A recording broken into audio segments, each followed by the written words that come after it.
ज्याला आपण विकास कॉलेज विकास शाळा असं म्हणतो तिकडे हा प्रकार झाला होता।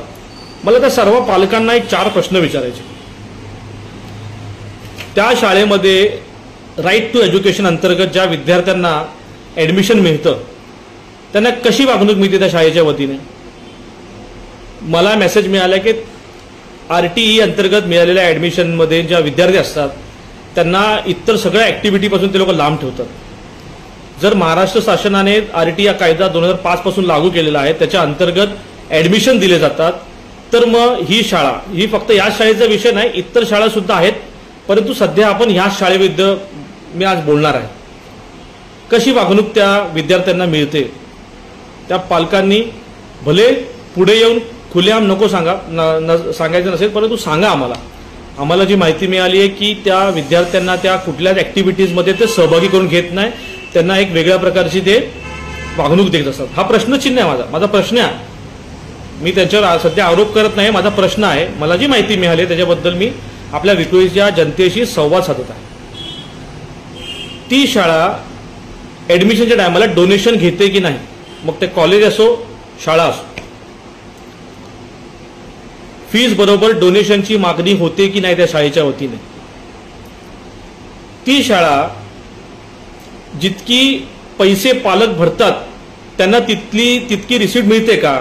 फॉर एक्झाम्पल जर त्या पालकाने 10,000 रुपये भरले तर त्यांना 3,000ची रिसीप्ट का दिली जाते, हा माझा प्रश्नचिन्ह आहे। मी पुन्हा सांगतो, हा माझा प्रश्नचिन्ह आहे।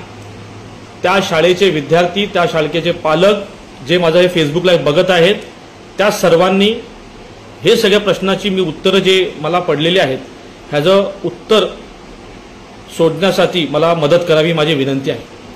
हा सगळं जो विद्या विकास एज्युकेशन सोसायटी एक मॅनेजमेंट आहे, गरीब विद्यार्थ्यांना तिथे शिक्षण देण्यासाठी त्यांनी शिक्षण संस्था ओपन केली। आरोग्य व शिक्षण सेवा संस्था जेव्हा उभ्या राहतात त्या काय पैसे कमवण्यासाठी नसतात, त्यांचा इंटेन्शन हा केवळ सेवा देण्यासाठी असावा।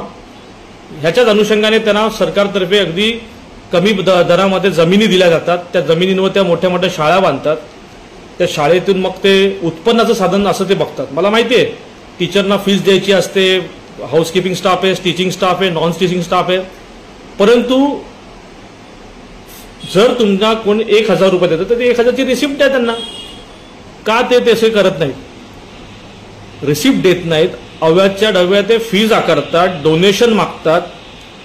काय हो त्या शाळेच्या टीचिंग स्टाफचे एज्युकेशन क्वालिफिकेशन कोणी चेक केलंय का।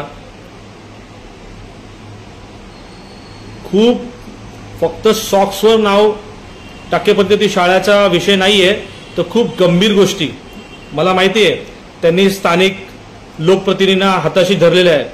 अजून पण इतर पक्षाचे कार्यकर्ते पदाधिकारी त्यांच्या बरोबर आहेत, त्यांना ते ॲडमिशन मिळवून देण्यामध्ये मागच्या दरवाजाने ॲडमिशन मिळवून देण्यासाठी ते मदत करत असतात। खरं बोलायचं असेल आम्ही तयार आहोत। शाळेच्या मॅनेजमेंटला माझं सांगणं आहे, एकीकडे तुम्ही दिलगिरी व्यक्त करता, एकीकडे मागच्या दरवाजाने कटकारस्थान करता, हे चुकीचं आहे। तुमचा आदर आहे, तुम्ही एक शिक्षण सेवा संस्था चालवता, तुमचा आदर आहे, परंतु तुम्ही किती चुकताय याची जर चर्चा करायची असेल तर आम्ही तरी तयार आहोत।